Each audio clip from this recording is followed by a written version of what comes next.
فرماتے ہیں کہ ماہ رمضان شریف کا ایک روزہ اگر کوئی چھوڑ دے اور پھر ساری زندگی اس کے بدلے میں روزہ رکھے تو ساری زندگی کے روزے اس ایک ماہ رمضان کے روزے کے برابر نہیں ہو سکتے۔ یہ ماہ رمضان شریف کے روزے کو فضیلت حاصل ہے، اور اللہ کے حبیب صلی اللہ علیہ وسلم فرماتے ہیں جو ماہ رمضان شریف میں عبادت کر کے اپنی بخشش نہیں کروا سکتا، اپنی مغفرت نہیں کروا سکتا، پھر اس کو کبھی موقع نہیں ملتا کہ وہ اپنی مغفرت کا سامان کرے۔ آقا کریم صلی اللہ علیہ وآلہ وسلم فرماتے ہیں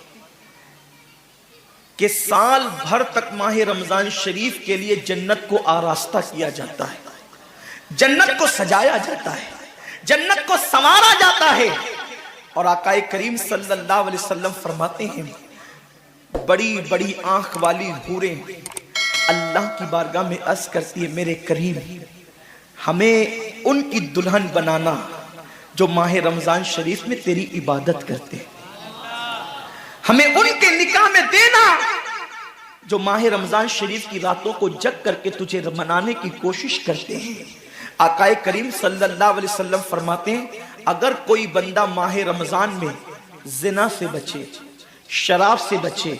جھوٹ سے بچے، کسی کو تہمت لگانے سے بچے،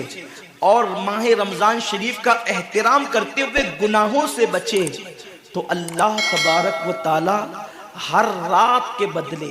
رمضان شریف کی ہر رات کے بدلے 100 حوروں کے ساتھ اس کا نکاح فرمائے گا۔ یعنی 30 راتیں ہیں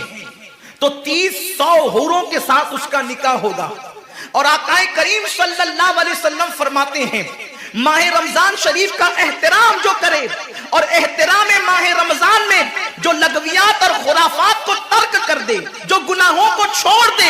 زنا کو، شراب کو، جھوٹ کو، بہتان تراشی کو چھوڑ دے، آقا فرماتے ہیں اس رمضان شریف کا احترام کرنے والے کے لیے اللہ نے جنت میں ایک ایسا محل بنایا ہے۔ اس محل کا حال یہ ہے کہ دنیا کے سارے اولین اور آخرین یعنی آدم سے لے کر آخری آنے والے تک انسان تک اگر سارے اس محل کے اندر داخل ہو جائے تو بھی اس محل کی اتنی ہی جگہ وہ لیں گے جتنی کی بکرے کی ران آپ کسی مکان کے اندر رکھتے ہیں، تو بکرے کی ران کتنی جگہ گھیرتی ہے، بس تمام اولین اور آخرین اس محل کے اندر اتنی ہی جگہ گھیریں گے۔ یعنی وہ محل اتنا بڑا اللہ نے بنایا ہے، اور وہ محل صرف ان کے لیے ہے جو ماہ رمضان کے احترام میں گناہوں کو ترک کر دیتے ہیں، گناہوں کو چھوڑ دیتے ہیں۔ میرے آقا صلی اللہ علیہ وسلم کے پیارے دیوانوں، لیکن افسوس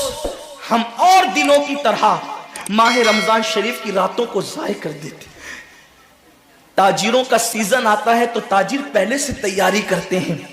کہ اس سیزن کے اندر میں نے مالدار بننا ہے، اتنا مال میں نے کمانا ہے کہ پھر میں نے سارے سال گھر میں بیٹھ کر کے کھانا ہے۔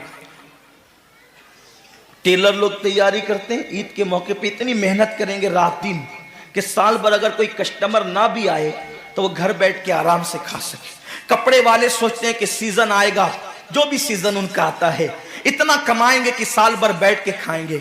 لوگوں جیسے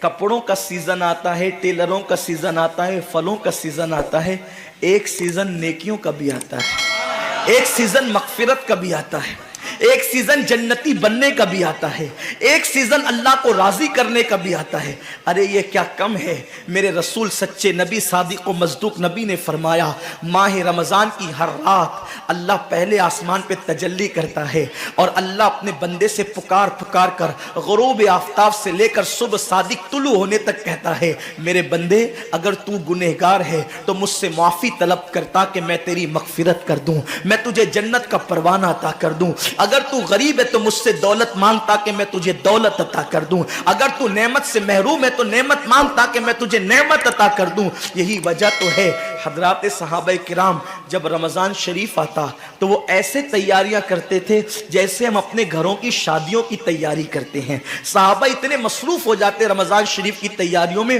اور کیسی تیاری کرتے، ہم بھی رمضان شریف کی تیاری کرتے ہیں۔ ہماری تیاری کیا ہے، سحری میں تری کے مسالے کو چاہیے، سحری کے اندر یہ چاہیے، سحری میں وہ چاہیے، افطار میں یہ چاہیے، افطار میں وہ چاہیے، مجھے اس سے کوئی جو ہے وہ شکوہ نہیں، میرے آقا نے اس سے منع نہیں کیا۔ حضور فرماتے ہیں کہ رمضان شریف میں گھر والوں کا دسترخوان وسیع کر دیا کرو، گھر والوں پہ زیادہ خرچ کیا کرو، اس لیے کہ جو گھر والوں پہ رمضان شریف میں خرچ کرتا ہے اللہ اس کو اپنی راہ میں خرچ کرنے کا ثواب عطا کرتا ہے۔ اور فاروق اعظم فرماتے ہیں جو رمضان شریف میں کشادگی کرے گھر والوں پر اللہ اسے جہاد میں خرچ کرنے کا ثواب عطا کرتا ہے۔ مجھے اس سے کوئی شکوہ نہیں، لیکن صحابہ کی تیاری کیا ہوتی تھی؟ جب رمضان شریف آتا صحابہ اپنے بستر کو باندھ دیا کرتے تھے، رمضان شریف آتا تو صحابہ بستر کو باندھ دیتے تھے۔ کیوں باندھ دیتے تھے بستر کو؟ اس لیے کہ اب سونا نہیں ہے،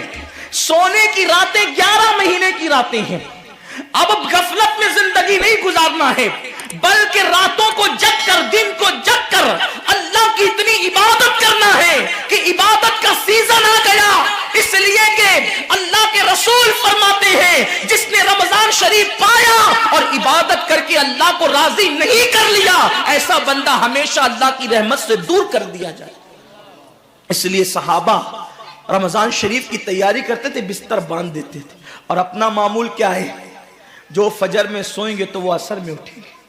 رات بھر جاگیں گے کرکٹ کھیلتے ہوئے، رات بھر جاگیں گے گلیوں میں گھومتے ہوئے۔ میرے آقا صلی اللہ علیہ وسلم کے دیوانوں، بہت قیمتی وقت آ رہا ہے، بہت قیمتی مہینہ آ رہا ہے۔ یہ وہ مہینہ ہے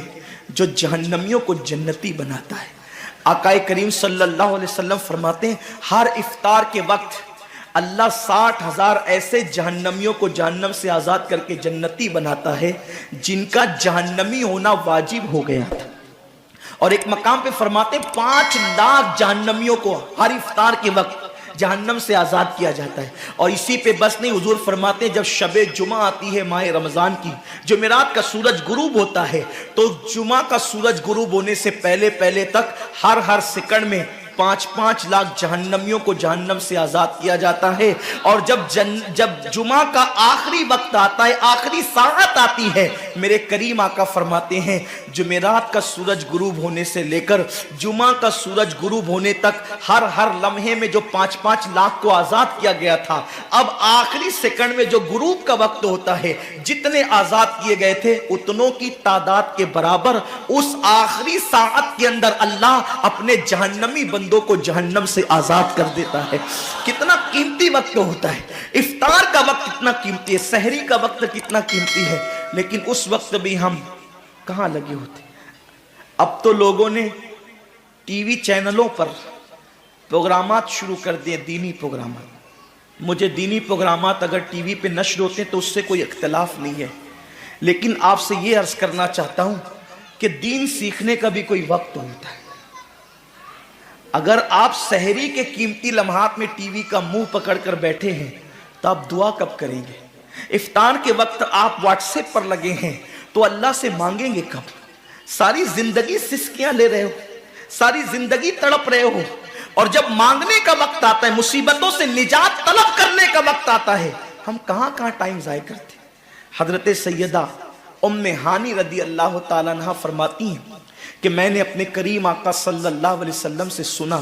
اللہ کے رسول صلی اللہ علیہ وسلم نے فرمایا اس وقت تک میری امت ذلیل نہیں ہوگی، اس وقت تک میری امت رسوا نہیں ہوگی جب تک وہ ماہ رمضان کا احترام کرتی رہے گی۔ جب تک امت محمدیہ ماہ رمضان کا احترام کرے گی انہیں دنیا کی کوئی طاقت ذلیل و رسوا نہیں کر سکے گی۔ اور جب میری امت ماہ رمضان شریف کے احترام کو، تعظیم کو ترک کر دے گی، اس وقت میری امت ذلیل